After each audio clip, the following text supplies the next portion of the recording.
Instagram does not officially allow users to see who has visited or viewed their profile. While you may be able to track certain interactions like who likes or comments on your posts and stories, Instagram does not provide a direct feature that lets users view who has visited their profile by showing the username.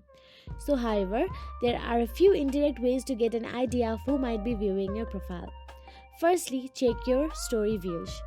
If your post Instagram stories, you can see exactly who has viewed them.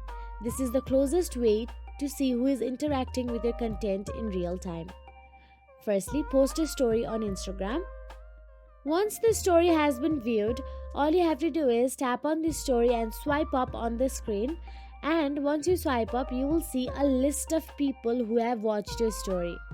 While this does not show profile views specifically, anyone who interacts with your story may be someone who has viewed your profile. Now, you cannot see who visited your profile. You can check your followers to see who might be interacting with your content regularly. This is an indirect way to see who is potentially checking your profile frequently. If someone regularly follows and interacts with your post, they are likely visiting your profile more often. So lastly, Instagram does not provide a way to see who has visited your profile, but you can use features like story views and insights if you have a business or creator account to gauge engagement. If you found this video helpful, please like, share and subscribe, and thank you so much for watching.